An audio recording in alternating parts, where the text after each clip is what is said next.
Radit Ardiansyah saat ini telah ditetapkan sebagai tersangka tunggal pada kasus kematian mahasiswi Universitas Mataram atau UNMRAM yang ditemukan meninggal dunia di pantai Nipah Desa Malak, Kecamatan Pamenang, Lombok Utara beberapa bulan lalu.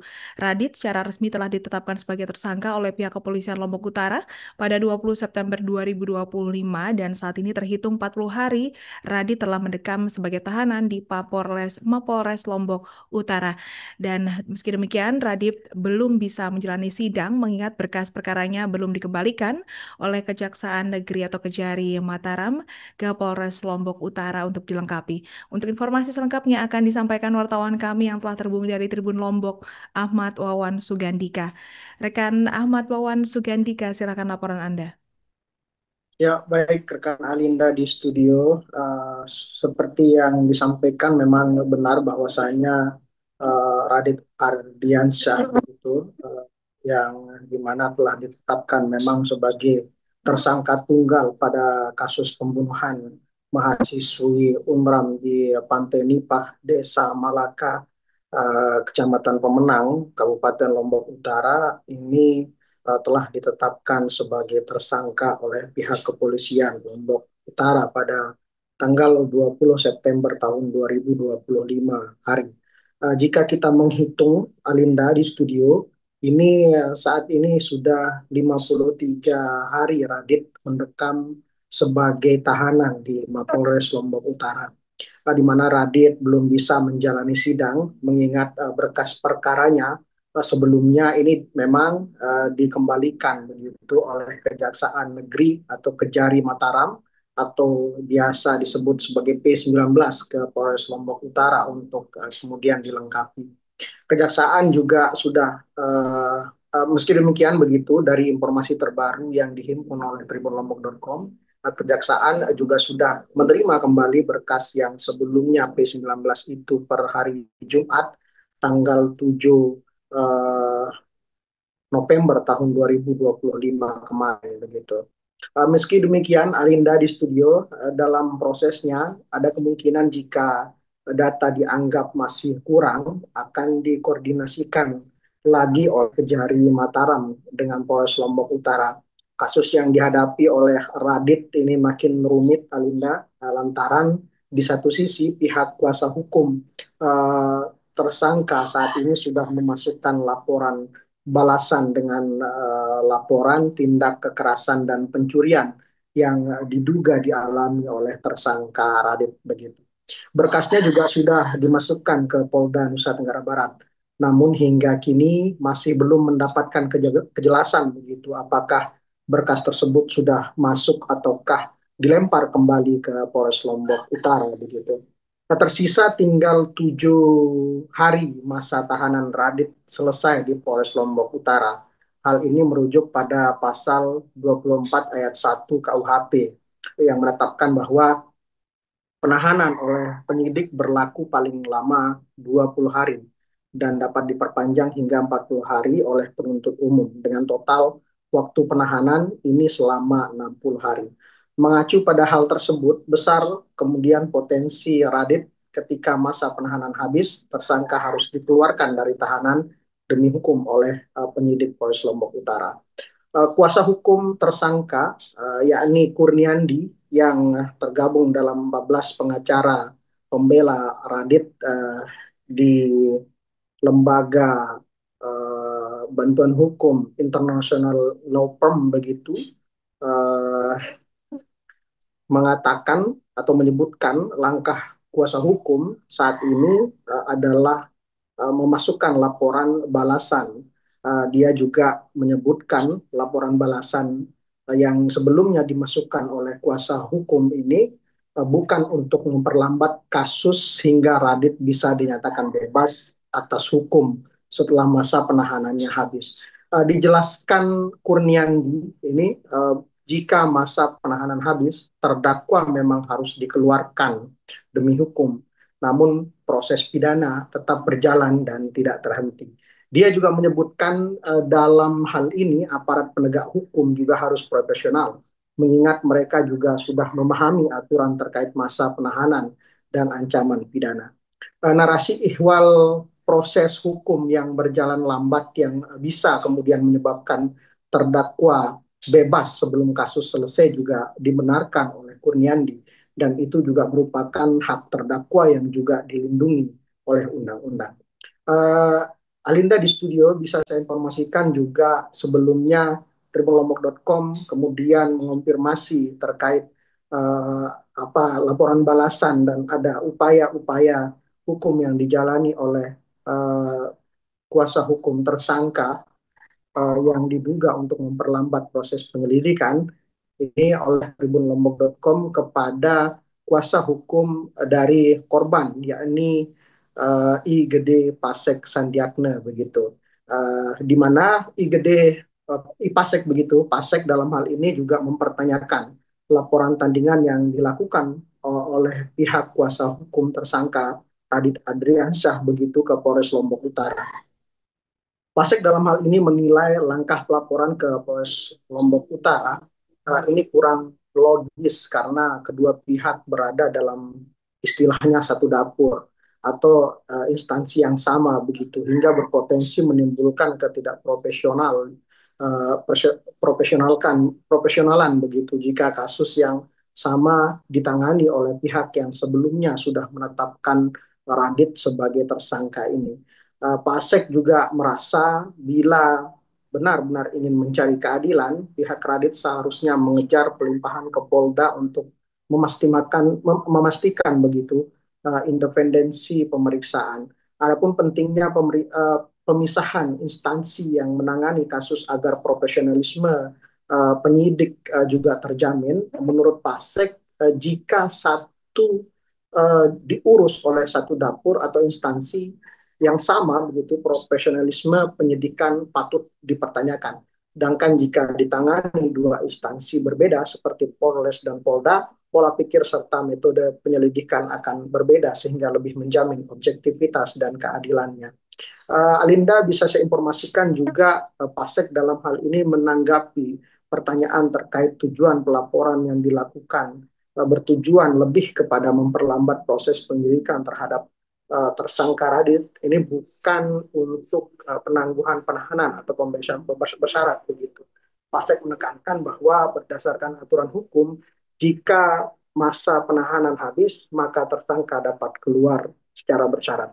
Hal ini kemudian dinilai Pasek sebagai potensi strategi dari pihak pelapor dalam hal ini dari pihak Radit dan kuasa hukumnya untuk memperlambat kasus hingga tersangka Radit bisa keluar bersyarat. Kita juga masih menanti begitu selama 7 hari ke depan bagaimana proses pra-peradilan, proses penanganan kasus Radit ini bisa berjalan. Apakah Radit dalam hal ini bisa kemudian bebas demi hukum setelah masa penahanan habis, ataukah dalam hal ini pihak Kejari Mataram kemudian menerima berkas seutuhnya yang sebelumnya telah P19 ke Polres Lombok Utara, kemudian dilakukan pengadilan begitu untuk kasus kematian mahasiswi UNRAM di Pantai Nipah ini. Sebenarnya kalau berbicara tidak kooperatif itu ya tentunya tidak, karena itu merupakan hak dari Radit. Nah, sesuai dengan tadi yang apa yang disampaikan sama rekan kami bahwa dalam perkap tersebut terkait dengan pemeriksaan poligraf itu harus ada dasar persetujuan yang terperiksa. Nah, berdasarkan hal tersebut Radit ya, saya sudah sebelumnya saya sudah melakukan tes poligraf. Kenapa sekarang ini harus melakukan tes poligraf lagi? Kalau toh dalam berdasarkan pemikirannya Radit, toh nanti hasilnya kecenderungan berbohong ya tidak ada gunanya ya. Kita lanjutkan saja, tidak dengan tidak melakukan tes poligraf. Dan itu dari Radit yang itu dari Radit sendiri, langsung dari Radit. Tanpa intervensi kita, tanpa intervensi siapapun. Oke. Nah, kemudian ini pertanyaan. Jadi kalau itu kemudian diinterpretasikan sebagai tindakan kami tim kuasa hukum dan atau Radit untuk memperlambat proses penyidikan, perkara Radit gitu kan, itu salah besar. Jadi upaya hukum yang kami lakukan dengan melakukan laporan terkait dengan tindak pidana penganiayaan berat dan pencurian itu adalah wujud hak sebagai warga negara yang merasa dirinya terjadi tindak pidana terhadap dirinya gitu. Ketika misalnya hal itu terjadi, maka aturan ya, di negara kita ini memberikan ruang ya secara konstitusional bahwa kita dapat melaporkan hal itu kepada pihak kepolisian gitu. Kita bicara di sana hak warga negara, bukan kemudian kita berbicara jangan dipelintir action yang kita lakukan itu untuk menghambat proses penyidikan. Apakah dengan laporan yang kita masukkan itu P19 tidak bisa dipenuhi? Tidak juga, kan tetap berjalan mereka, gitu kan? Tolong hargai haknya Radit sebagai warga negara, terlepas sekarang dia ditersangkakan oleh Polres Lombok Utara. Tapi dia juga berhak menyatakan dirinya bahwa dirinya sebagai korban. Kemudian kami sebagai orang yang paham hukum, sebagai praktisi hukum, mengakomodir hal itu, merealisasikan itu dengan melakukan laporan kepolisian. Tidak mungkin kami melapor kepada pihak yang lain kan gitu. Kalau kebakaran ya kita lapor ke damkar gitu kan. Jangan sampai hal-hal seperti ini kemudian menjadi sesuatu yang alergi gitu loh. Pihak-pihak aparat APH gitu kan menyangka bahwa tindakan kita ini adalah merupakan tindakan yang sedikit-sedikit dianggap menghambat. Enggak, ini by yuridis ini, secara hukum dilindungi oleh undang-undang. Tapi keinginan dari pihak Radit sendiri itu seperti apa? Apakah tetap akan ditangani oleh Polres atau keinginan berbeda ditangani oleh instansi lain, dalam hal ini Polda ataupun yang di atasnya gitu? Ya, jadi laporan itu kan kami tujukan kepada Polda. Adapun yang menjadi alasan kenapa kami laporkan ke Polda, kami ingin bahwa penanganan terhadap proses ini ya di persoalan ini adalah dilakukan secara objektif gitu. Saya rasa kalau ditangani atau diambil alih oleh Polda, maka tidak ada konflik of interest di sana. Maksudnya ketika ini ditangani oleh Polres Lombok Utara, ya kan, di mana di satu sisi kita hargai Polres Lombok Utara ini menangani kasus inti lah, kita bilang seperti itu, yaitu Radit sebagai tersangka gitu kan. Kemudian bila Polres Lombok Utara dikasih lagi menangani porsi hukum yang menyatakan bahwa Radit ini sebagai korban, saya rasa kekhawatiran kita bahwa Polres Lombok Utara ini menjadi tidak objektif gitu kan. Justru itu yang akan nanti memperlambat proses penanganan perkara inti gitu kan. Kalau misalnya ini ditangani sama Polda, Polres kan bisa lebih leluasa dia untuk kemudian lebih fokus gitu kan untuk menangani itu gitu.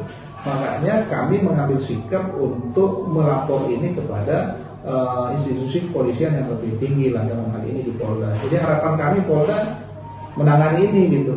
Kalau misal tetap dilempar-lempar, ujung-ujungnya dibutuhkan oleh Polda, apakah kita membiarkan itu atau ada upaya untuk melaporkan ke Polri?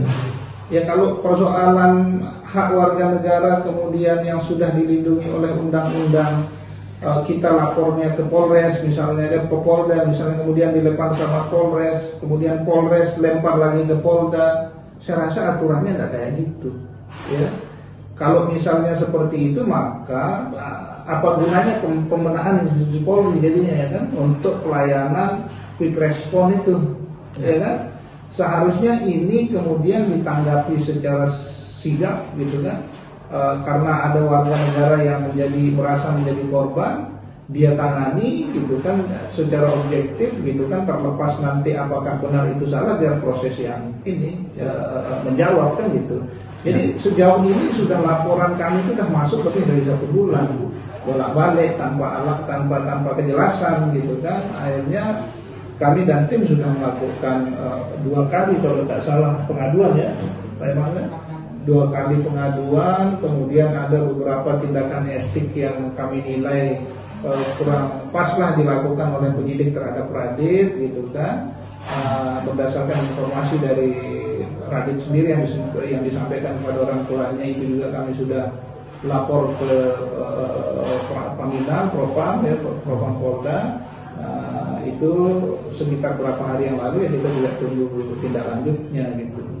Bang, ini dibahasakan oleh pihak lawan begitu kan, sebagai cara untuk kita memperlambat hingga kemudian nanti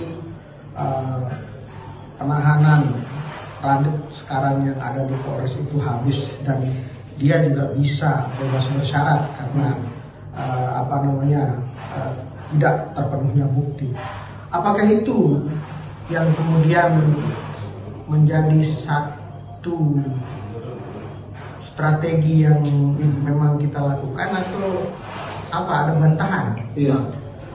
Jadi pertama yang saya sampaikan, narasi pihak lawan itu saya rasa kurang tepat. Ya. Narasi yang tepat disampaikan adalah sama-sama sebagai pihak yang mencari keadilan, gitu kan. Jadi pihak Vira maupun kuasa hukumnya ini bukan pihak lawan bagi kami, ya. Cuman yang tadi saat pertanyaan lebih lanjutnya, apakah kemudian itu menjadi tuduhan bagi kami untuk memperlambat, memperlambat sehingga habis masa penahanan kan gitu. Saya rasa tidak seperti itu. Saya akan kembalikan bahwa hak hukum seseorang, ya kan, untuk melakukan upaya hukum, termasuk dalam hal ini adalah melaporkan di kepolisian, ya. Jangan sampai kemudian itu diterjemahkan untuk kemudian targetnya adalah supaya Radit keluar demi hukum. Nah, saya rasa penyidik kemudian kejaksaan adalah pihak-pihak yang ahli, gitu kan, dan dia juga tentunya paham terhadap ancaman pidana yang di atas 9 tahun yang berdasarkan pasal 29 KUHP. Itu ada perpanjangan plus di sana 30 kali 2 di sana, jadi 60 hari. Masih panjang lah waktu mereka itu. Dan kita enggak berpacu dengan itu, justru kita berpacu dengan bagaimana persoalan ini bisa mendapatkan kebenaran yang hakiki, yaitu dengan melakukan laporan kepolisian. Tadi itu yang seharusnya menjadi substansi, harus dikejar dan harus segera ditangani, gitu.